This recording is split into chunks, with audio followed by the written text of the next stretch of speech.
Here is the 2024 Ram 1500 Rebel Crew Cab 4x4 in flaming red over black leather. Next year, which is going to be in a few months, we're going to receive the 2025 model, which is refreshed. No more hemi. It's going to be a V6 or an inline 6 twin turbocharged, which are going to increase 10 to over 100 horsepower more than this, but it's still going to have the same payload and towing capacity. So which one's going to be the better option? I'm Anthony from Hawkeye Rides, and I'm going to go over some comparable rivals, pros and cons, and the problem that I have with the Rebel. The Mustache is going to integrate over the LED headlights and daytime runnings that integrate into the enlarged grille with the Ram badging. The TRX will open up the Ram part because it needs more air to breathe.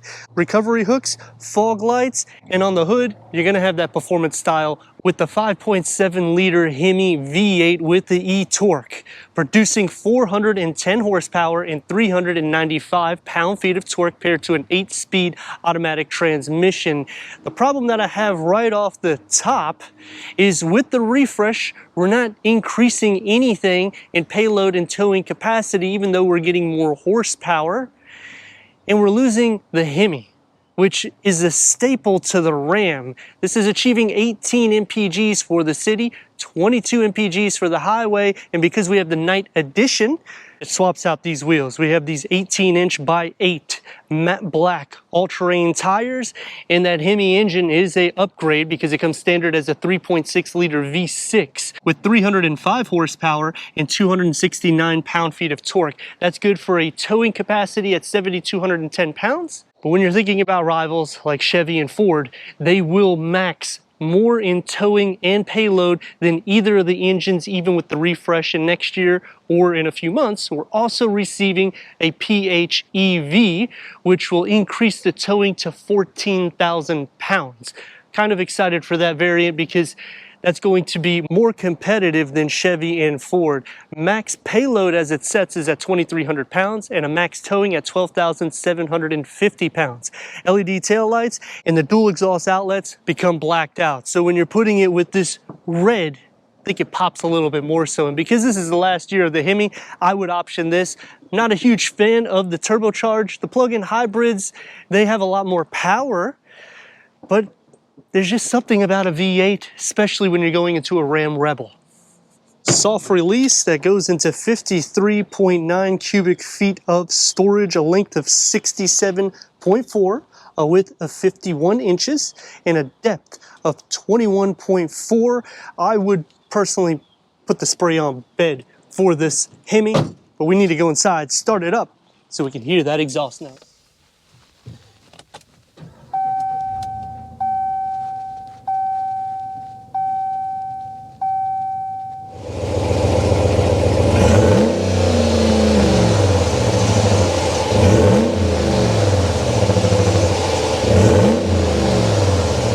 Because of the Night Edition, you're getting 10-way power seat adjustment for the front. This is a leather-wrapped seat, Rebel badging, and we're getting heated front seats because we have the Rebel Level 1 equipment group. Headroom and leg room.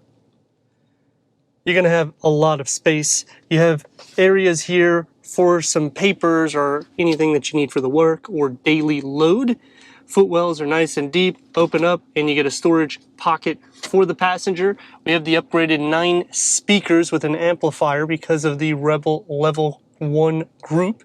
That also changes out the 8.4 and gives us this 12-inch infotainment screen with Apple CarPlay, Android Auto, Sirius XM, AM, FM, streaming Bluetooth audio, dual climate control settings. Put it into reverse and we get a reverse camera, and you can zoom in for the tow lineup. Working into 4 USB ports, areas for your smartphone, cup holders, and the key fob for the Rebel. Some change, more storage. Open that up. You don't need a pass through because you have this hidden storage, and it goes pretty deep inside here with a 12-volt charger. This is going to be soft. I like the badging. And it opens up as a 2-tier with another USB port. And it opens up and you can separate that so that way things doesn't just move all over the place. With all of the formulas that you would need for a everyday workload. Leather wrap steering wheel, it is perforated on the side, multi-function. And the gauge cluster is a digital reader that has a quick button here that you'll just push, and you can change or toggle through your quick wedges. And you can go through an array of information for the driver. You're going to have a total of 9 different pages, in which I would probably just use the navigation. Grab handle, that's going to be used more often. Auto dimming rear view mirror, no panel moonroof, but you will have a power rear window because that's part of that package as well. The door panel is going to have more soft materials where it needs to be, one touch up and down just for the front windows, and 2 tiers of storage. Headroom for the back and leg room, you're going to have a lot of space. Storage behind both of the front seats. No climate control, no USB ports or 12 volt. Cup holders with an armrest that folds up. And you'll have a little storage right in here on both sides. And the door is going to have the same materials that's found in the front with the 2 storage tiers. Sliding to the center, the floor is flat, so you're not going to be sharing any feet, but shoulder or leg space. This is basically an SUV with a bed. The same thing for head space. These seats also lift up, in which you'll have the flat floor to give more cargo capacity at a 40-60 split. This is the last year for the V8 for the Rebel, in which you're going to be getting a V6 or a twin turbo inline 6, which will have up to 130 horsepower more than this 410 horsepower that is with this V8 Hemi. But when I'm thinking Ram, Dodge, Chrysler, or even Jeep nowadays, they have made the staple for this Hemi engine, so it's very iconic, and it's sad that we're losing it. We are gaining a plug-in hybrid, which will max payload at 14,000 pounds, and that's all good, but I still like a Hemi when I'm going to the Rebel. The clearance on the Rebel is always good. You don't have to worry about visibility. In maneuverability purposes, these are all-terrain tires, so you can do a little bit of off-road. And if you listen, you can hear that V8 engine, which you're going to hear it all the time. And when you're considering this is a box on wheels, that engine note is actually just as loud as the road noise, meaning that you're not going to hear it filter in as much, because I'm always hearing that V8. Going against Ford and Chevy, they are going to be better with towing and payload. Interior, I like the design of Chevy, the way they have integrated the dash and the infotainment screen. It looks very clean and a little bit more sporty. But I also like this 12-inch screen, because this interior is literally like the Mercedes of trucks, and they still put the everyday materials where it needs to be, so you're not going to scratch the leather upholstery or the leatherette that's on certain areas of the vehicle. And try to check a turn radius at a stop point. It is about, I would say, 2.5, 3 lanes. Let's rock and roll.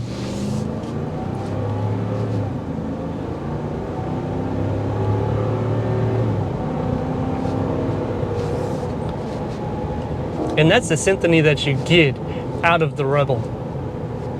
That's going to take me to some pros and cons. Starting off with the pros, one of the best interiors in class when you go to the Ram. Even though Chevy has caught up quite a bit, Ford, they just put this huge like 50-inch screen, so it just kind of takes away from the truck segment, in which it doesn't feel like a work truck. I like the Coyote V8 because, I mean, Ford CEO even said it. They're going to keep building V8s, which is the big con that I have with the Rebel, that we're losing that.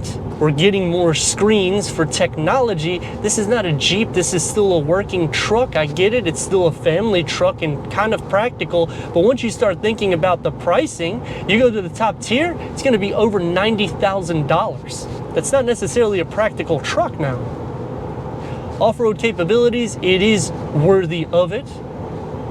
Comfort in the vehicle, it is one of the most. But the most quiet ride goes to the F-150. I like the hood because it just keeps that performance vibe in the cabin. Braking isn't bad, It's a very long truck and it feels very wide, but they boast the space in the interior where it needs to be, giving storage nooks pretty much everywhere.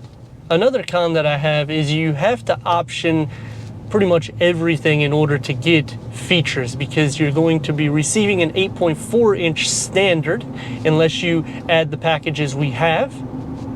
You will not get the power folding side view mirrors unless you add the packages we have. The V8 engine, same thing, which I'm kind of okay with that because it's like a $3 grand-ish price bump, and you kind of expect that because the Rebel is going to be not like a fully loaded truck. Now we're going about 12-ish. There we go.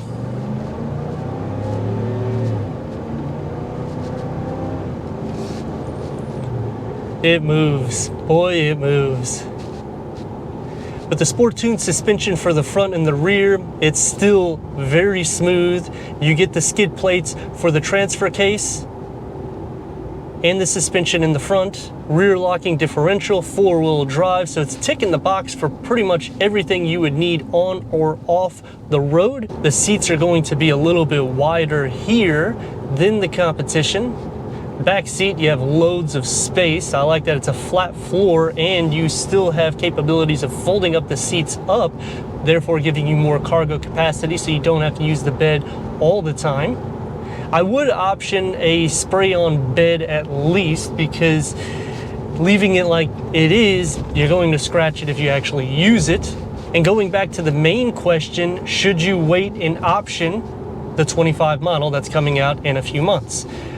It's going to have a bigger screen option.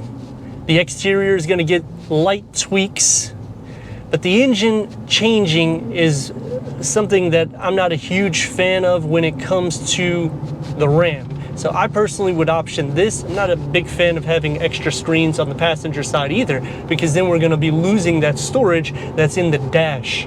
But let me know your thoughts in the comments, and if you're new to the channel, consider subscribing. Check out the next video, merchandise, website, and Instagram. Leave a comment and a like, and I'd like to thank Furman Ram of Wesley Chapel for giving us this 2024 Ram 1500 Rebel Crew Cab 4x4 for our car review.